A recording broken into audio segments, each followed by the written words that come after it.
All right, all right, all right. We back here. Got my main man Bobby in the chair. Um, all he normally get is a line and a shave, and I didn't kind of.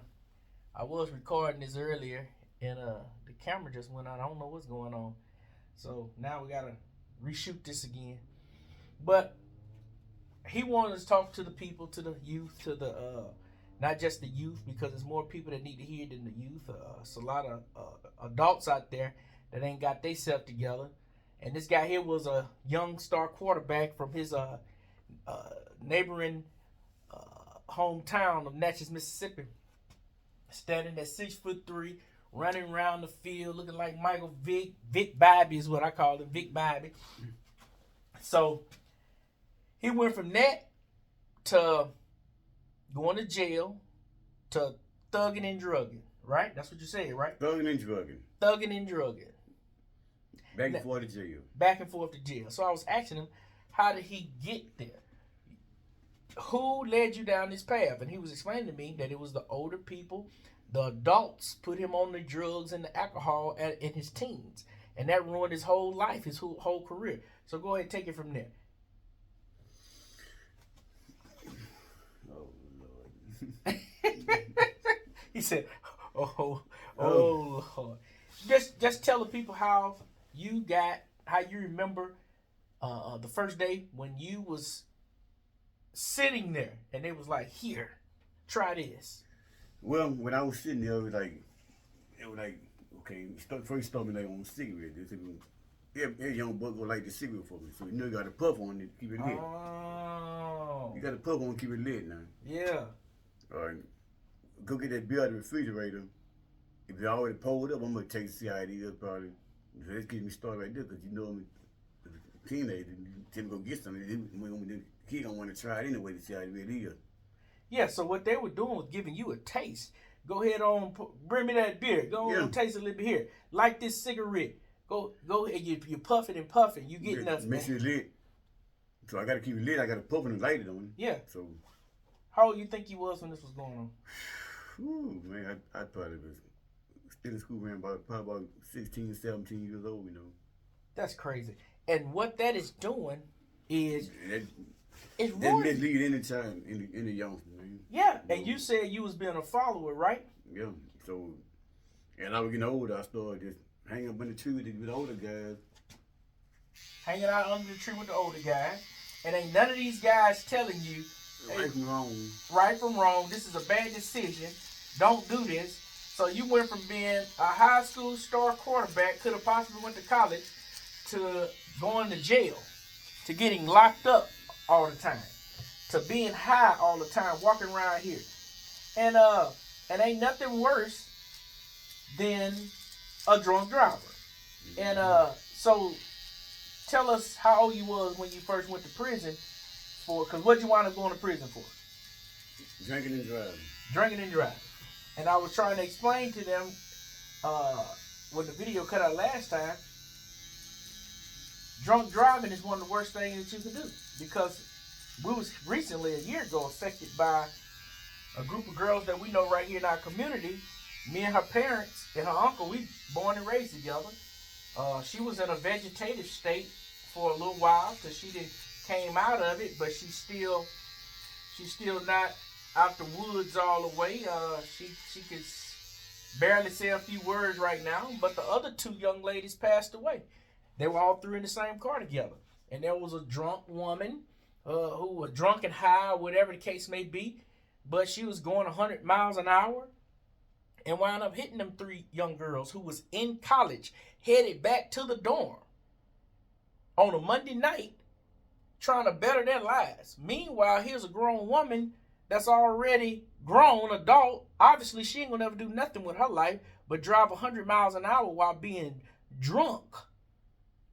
And you done ruin three different family lives because you want to be irresponsible and bad choices, and now you done killed two of these people, little 18. Them girls had just graduated high school that May, and in December, because it happened last Christmas, right before Christmas. You know, And you have now changed those people's lives, man, forever. Because you want to go 100 miles an hour and do you. You just doing you. Yeah, yeah, yeah. Yeah, can't nobody tell me what to do. I'm just doing me. I'm going to break all the laws because I've been breaking laws. I've been breaking my mama and daddy law all my life. I broke the law at the school. I ain't do what the teacher said. I ain't do what my boss said. I've been breaking laws. This is who I am. Like, what are you doing? And you done killed these people's kids. And you riding around drunk, and some adults put you in this situation that now made a teenager the town drunk and a druggie. Now he out here using every day. He can't even play football no more. Then you graduate, or did you even graduate? No. Didn't graduate. Oh, it's like with my GED.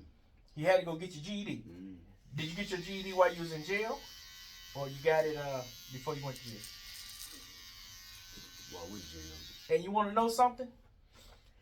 That was them guys' plan the whole while. They did not want you to make it out of Natchez, Mississippi from underneath that tree because they were stuck under the tree. And these grown 50, 60-year-old men going to make sure this 16-year-old kid gets stuck under the same tree he's stuck under. You pathetic piece of sorry sack of trash is what you are. You destroyed that man. You did it. And it's going on every day around the world. Not just here. He's just willing to tell you about it so you can stay away from it. This is the problem with society. Adults help destroy the up and coming next generation. Now, tell us about when you the first time you got caught with a DUI and that led you to prison. Tell us how that experience was. What was your thought process? Did you think, man, my life is over, or what was you thinking at that point? Man, the first time I got caught, I was like, man, I done really messed up now, man. The drink, I could have killed somebody or killed myself. Mm-hmm. You know, and me being hard-headed instead of driving and drinking. Wouldn't let nobody else drive for me. So I decided, get that car myself, you drive. Did it even cross your mind to let somebody else drive for you? No, because I didn't think it did. Because when you drunk, man, you don't want nobody to drive. You think you really can drive better yourself. No, you making a fool out of yourself. Right. So I was being hard-headed. I learned the hard way. So you drunk and smoked dope consistently from your teens through your 20s up until you first got caught in your 30s and went to prison? Yeah. Just want to be fitting in. Just want to fit in. Yeah. And I was already introduced to it, so I just was on bed like I was knowing it. And the people you were trying to fit in with was the grown folks. Then I started hanging around people my age, man. They was doing the same thing, so everywhere I go, like, it was nothing but just drugs and alcohol. Everywhere you went, nothing but drugs and alcohol. Now, I was telling this story right here.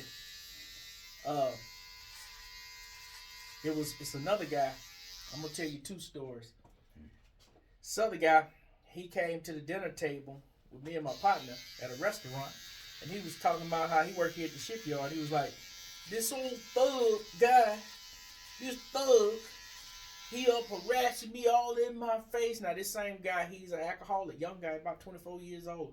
All he do is drink. He has to leave and sleep in the he'll go outside the restaurant, get in his truck, and sleep overnight till the next day to sleep it off. He won't drive sometimes home. Then sometimes he'll drive home. And his house to where the restaurant is a good hour and 30 minutes. Mm-hmm. And I told him the night he come to the table talking about this thug was in his face at the shipyard. I said, you ain't never think that God sent that thug in your face? You deserve to be punched in the face and slapped and kicked. I said, you the real thug, bruh. You see this man as a thug because he's scaring you at the job. But you don't see yourself as a thug and a bully when you got your big truck steel bumper moving 80 miles an hour weaving back and forth in the lane, keeping the car in between the lane, dropping off in the ditch, about to kill somebody's mother, somebody's father that's dependent on, somebody's daughter, somebody's kid. Those 3 young girls that I knew, 2 of them has passed away. I know both families. Both of those families. And you ride here with your big truck. And you ain't the thug though. You don't see yourself as the thug. You see yourself as a good guy who just got drunk and you okay. No, you are the ultimate thug and bully. I said, you don't get that? And God sent that dude over there to punch you in your face and knock your teeth out. And people can think all they want to. God ain't in that type of business. But yes, he is. God is. God is in the reaping what you sow business. God allows it to happen to you. Because the Bible says always a warning before a fall. Always. And if it take you getting drug out here at this shipyard to wake you up, God gonna let it happen to you. That's a fact. God said he even sent people a strong delusion that they might believe a lie and be damned to hell. God will let you believe a lie to go to hell. So he won't let you get punched in your mouth to save you from killing somebody else's family while you drinking and driving? Yeah, he will. And those of you that don't understand what I'm saying is because you ain't knowledgeable enough about the Bible to understand what I'm saying. But the fact is this, the matter was, the dude, you the thug. But he didn't see himself as the thug and the big bully. He didn't see it. He saw the other guy as the thug and the bully. I'm like, you a clown, bro. And it's another guy. Now you can look this story here up. He was a drunkard, always drinking, getting out of trouble. His family get him out of trouble. Well, he did the same thing. He did a DUI and he killed somebody. Well, the judge only gave him 18 months in prison. 18 months. He said, he was like, man, I got off light. 18 months in prison. DUI. He said, man, I killed somebody. I'm only getting 18 months. He said, I felt I got off light. He said, well, one day, when he was in jail, they would all go to this little study hall or whatever the case may be. He said, well, one day they told him, get on up. We got to go on down here to the study hall. He said, but it was a class they used to take. He said, but when he got down there, it was dark. He said, and he was like, why is it so dark down here? He said, and then he remembered, man, today ain't Friday. Today is Saturday morning. He said, then I got hit in the head, knocked out unconscious. He said when he came to, he had been raped, sexually assaulted. So, he said he was right at his release date. A couple weeks later, they released him. But before they release you, the prison system gives you a blood test. Check to see if you got anything in there. Came back, he was HIV positive. He said, this is his own words. He thought he got a light sentence at 18 months. He said, but instead, he got a life sentence with HIV. Now, think about that. You think you got 18 months. That ain't nothing. I'll be out, it ain't 30 years. He went in with 18 months and came out with a life sentence of a deadly disease if you don't control it. These are his own words. These are not mine. You can look this story up. He's a little scrawny white guy. So you can kind of look at him and say, okay, yeah, he definitely gonna get picked on when he in prison. He almost made it out of there with no problem. Right before he made it out of there, that happened to him.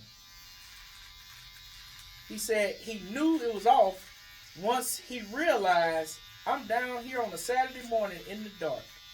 He said, then boom, I was hit in the head, knocked out. So what he thought was going to be light. See? The problem is he gave that other person a death sentence when he hit and killed them with the car. God is in the killing business too now. You got to understand it. God, yes, he's a God of love. And he's also a God of wrath. You see the little quotation? But I shouldn't even do that. God is a God of wrath as well as a God of love. And you got to understand that. Jesus ain't the Jesus, the baby in the manger no more. You got to get that out your mind. God is a God that blesses you and a damn you at the same time. It's all about your choices, which one God is going to give you. Now you out here keep making drunk driving choices, and I'm killing people's kids and husbands and wives. What you think? What God is supposed to just let you keep on going? Yes, yeah. I'm a gangster. I'm gonna shoot him up. Blah, blah, blah, blah, blah, blah, blah, blah. I'm gonna treat my family bad. I'm gonna treat my even if you own slaves, you don't supposed to treat them bad. Whether they call servants or slaves, whatever you call them, you're still not supposed to treat your slave servant or servant slave bad. Those are the ones that believe that slavery was okay in the Bible. No. You're looking at the wrong word, slave. No. God cared about the treatment of those people. The word servant, everybody had servants. That was a known thing, servant. But to beat your servant or to mistreat your servant is where the problem comes in. So, this young man right here wasn't even given a chance by the older people in his community that's supposed to be looking out for him. That was supposed to be his caretakers. That was supposed to be showing him guidance. Right? They were looking out for you. Now, once you got to prison, your first night in prison, as a young man, you was how old then when you first went to prison? 30? About 31. About 31. Now, what was your thought process? Man, I done got myself in this, or like, what's gonna happen to me? Mm-hmm. Were you scared of the stigmatism that people saying people getting raped and all this type of stuff in there? What was your thought process? Your first time going to prison? Were you in and out of county all the time before that? Well, I was getting little traffic tickets. Mm-hmm. So, I guess I'm saying, were you used to jail before going to prison? Because it got to be basically hard on somebody who wasn't used to going. I ain't never wasn't used to going and do all that time. One time they did. You know? How much did they give you at one time? The first time you went in? 2 years? 4 years? Gave me 2 to serve and 3 on paper. 2 to serve and 3 on paper, and you served 2 years in prison. Mm-hmm. And I stayed there by 3 months. I had a court date. I had to call another DUI while I was on house arrest. So you called another DUI while on house arrest your first time around. And then what happened? No. My first time around, I went to court. They offered me a year house arrest and 4 years on paper. So I ended up getting a DUI, and I violated. So they locked me up. I had to go do 2 years and get the paper time. And that was the second time going to prison, or the first time? That's still the first time. Okay. So the second time, they let me out. You didn't learn this. I had a DUI on my pen on me. A pen and charge on me. So I just stayed out 3 months and ended up going back, get locked up, doing 2 more years. Goodness. Yeah. And that's the thing about. I stayed out 3 months. And see, people, for my court date. That's a lesson learned, because that's the thing about getting in the system. Once you're in the system, you in there. You in there. You continue to get in that cycle, in that system, and it's like you can't never break out of it. You got a probation officer. You wind up stepping over the line, then they send you right back to prison. You know what I'm saying? Once you give your life to them people, you in there. You in there. Your life belongs to them now. Man, I hope these young people listening to you, man. For real, for real. Once you give your life to them people, man, you have to be very intentional to not to go back. I don't understand people who just keep wanting to give their freedom up, man. I got plenty of partners like that. I mean, is it something you like in there? What is going on? Like, why do you continue to go back? Okay, you can't make it out here. Oh, I understand that. Life is hard. But you don't think that you can kind of like want to stay out here and not go to prison and just get your freedom taken? Just your freedom taken is bad enough. You had to be up and go to sleep at a particular time, right? Mm-hmm. Getting told what to do. Trying to get up. Trying to take a shower. Cut the TV out. Grown man, another man, she would do. Can't do nothing about it, but obey it. That's it. Or Now, get beat to death by the goers. right. You gonna obey it now. You ever had to fight up in there or fight the guards or anything? No, I had to fight no guard, but I had to fight. Had to earn my respect, you know. Yeah. So a life of that led to some health problem, right? Before then, I had spotted liver and everything while I was drinking, man. Say that one more time so they can hear you. I would have a spotted liver. At a young age, how old were you when you kind of around how old you was when you found out you had spotted liver? I was grown. You was in your 20s or your 30s when you found In out my you had 30s, spotted man, liver? with the doctor, man. We had a spotted liver. And when that happened, that They were changed. trying to stop then. That changed it. When he pushed himself That in was his like life, after God of prison, man. right? He pushed his life to the limit, and God said, "I'm finna give you cirrhosis of the liver." And then he stopped. But he could have stopped any time before Then, too hard headed, too stubborn, want to fit in. Yeah. But God had to make him ill before he would stop. Yeah. Now he stopped. And guess what? He ain't got no taste for that liquor no more. Guess what? Everybody that stands around him that drinks ain't got no more influence over him anymore. Why? Because God